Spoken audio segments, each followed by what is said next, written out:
යාළුවනේ කොහොමද ඔයාලට වලට කිචන් YouTube නාලිකාවට ඔයාලා හැමෝම ආදරයෙන් පිළිගන්නවා. අද අපි හදන්නේ කොස් ඇට වලින් අග්ගලා අවශ්‍ය වෙන අංගවය මම වීඩියෝ එකේ සඳහන් කරලා තිනවා.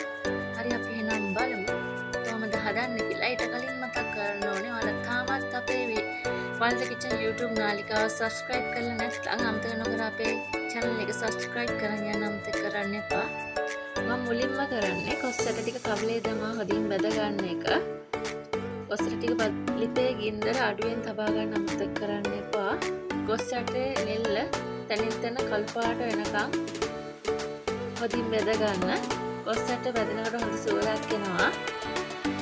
කොස් ඇට ටික හොදට බැදුවට පස්සේ කොස් ඇට ටික මේ වගේ බැදලා නෙල්ල කළු පාට ගතියට ආවට පස්සේ ලිපෙන් ඉවතර ගන්න. මම කොස් ඇට 500 දෙපාරකට දාලා වැදගත්තා.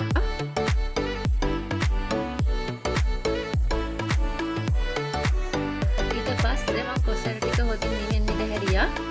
කොස් ඇට ටික හොදින් නිවුණට පස්සේ මම කොස් ඇට වල පොත් ඉවත් කරගත්තා. කොස් ඇට වල පොත් ඉවත් කරනකොට හොඳට කෑලි කැඩෙනවා. හොඳට කෑලි වලට කැඩෙනවා. කොස් ඇටේ පොත්ත හොඳට බැදිලා නම් කොස් ඇට ටික තව කොස් ඇටේ කඩලා බලන්න. මදේ පොඩි වෙලා ඇඟි පිටුර වලට පොඩි වෙලා එනවනම් කොස් ඇට ටික හොඳට බැදිලා.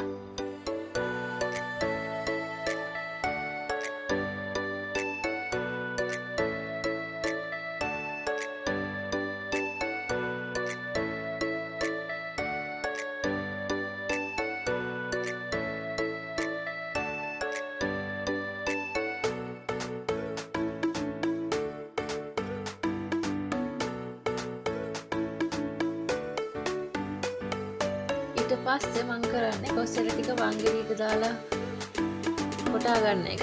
කොස් ඇට දානකොට චුට්ටු චුට්ටු දාලා කොටා ගන්න. නැත්නම් ඔයාලා වේන්ඩ කපේට දාලා කොටා ගන්න.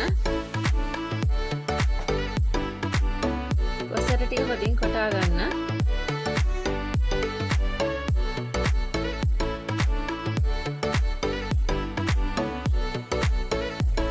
කොස් ඇට වල කැලි තියෙන්න බෑ. කොටාගත්ත කොස් ඇට ටිකට මම පොල් ටික එකතු කරගන්නවා. මම මෙතන පොල් ග්‍රෑම් 100ක් එකතු කරනවා. ඔයාලට ඕන නම් පොල් ග්‍රෑම් 150ක් එකතු කරගන්න පුළුවන්. තම රස අණු ලුණු එක් කරගන්නවා. ඔයාලත් ඔයාලගේ රස අණු ලුණු එක් කරගන්න. සීනි මම මේ සැන්දි 4ක් විතර එකතු කරගන්නවා. ඔයාලත් සීනි ඔයාලගේ රස අණු එක් කරගන්න. ඊට පස්සේ සියල්ල අතින් හොදින් මිශ්‍ර කරගන්න. බලන්න ගොලියක් වගේ එනවද කියලා. ගොලියක් වගේ එන්නේ නැත්තම් උණු ජලය ටිකක් එක් කරගන්න. සියල්ල එකට එකතු වෙන තුරු මිශ්‍ර කරගන්න.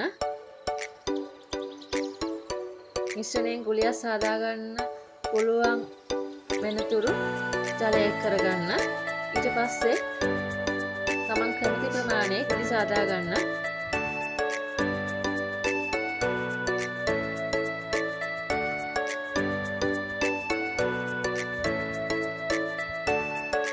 කොස් ඇට අග්ගලා 12ක් සාදාගත්තා.